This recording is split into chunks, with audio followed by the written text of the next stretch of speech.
Now I'm going to show you how to do a Randy Grskovic edit using more than one shape. So I click my file and open. I choose which image I am wanting to edit.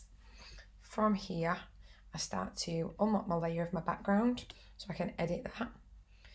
And I already have found off the internet. I click my circle outline and then I've got it now open up in Photoshop. So again, that layer has been unlocked. So from here, I'm going to use my move tool. I'm going to click on my circle.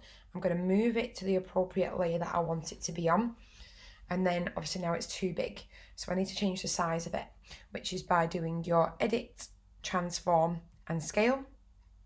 Remember to hold down the shift key and then change the size of it just using the corners of your shape to keep it in proportion. So now I've got that where I need it to be. I click the return key to apply the changes that I've made, and then I'm going to click on my magic wand to start to delete the areas that I don't need. And then to stop my running ants, I go to select and deselect. So now I'm going to go back to my magic wand. I'm going to select the shape and the area that I want it to be in. I'm then going to select my background layer, and then I'm just going to edit, transform and rotate that round.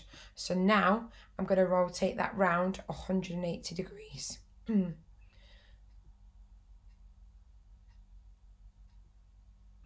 So once I get it in position of where I want it to be, I then click my return again.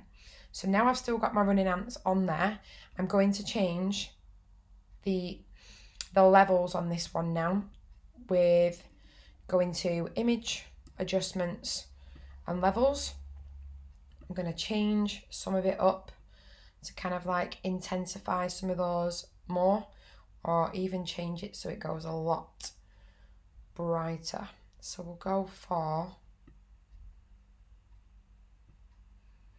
the intense one. So now I've got where I want it to be.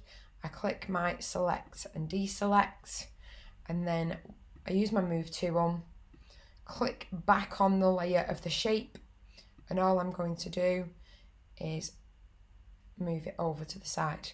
So these lines now are my guidelines to make sure that it's in the line with each other. So I'm going to do exactly the same again. I get my magic wand tool, I select the area that I want it to be in, I go back to my background layer, I then do rotate it round, so it's it's edit, transform and rotate. I rotate it my 180 degrees where I want it to be, or thereabouts. Click my return for it to be in the right position.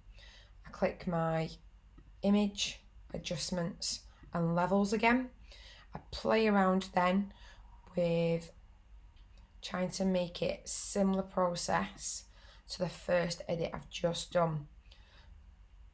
So I'm bringing some of these down a little bit more, and then I click OK. So again, to stop my running ants, I click my select and deselect. So then I get my layer again, which is my shape, by using my move tool. Oops. So it's the wrong layer. So if you see there, I've obviously just used my background layer. So I need to click on my shapes layer, and then I need to move it down in position again. So I repeat the same process by going to my magic wand, selecting the area, going back to my background layer, transforming it to rotate. So around 180 degrees, just so it's flipped. I then return that, so you're applying the rotation. I then go to my image, adjustments and levels.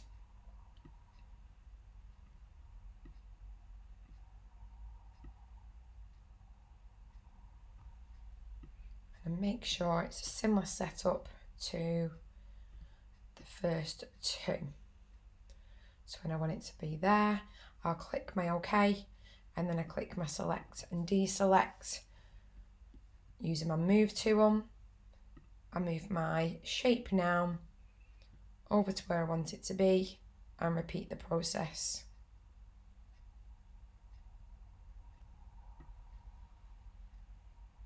Again. So magic wand, select my layer, rotate it. Once it's rotated in the shape of where I want it to, in the position of where I want it to be, I click return. I then go to my image, adjustments and levels. Tweak these so they need to be in a similar situation. Click OK, and I stop my running ants, and then I make the shape disappear. So I'd repeat that again, so then I've got 3 rows of 2.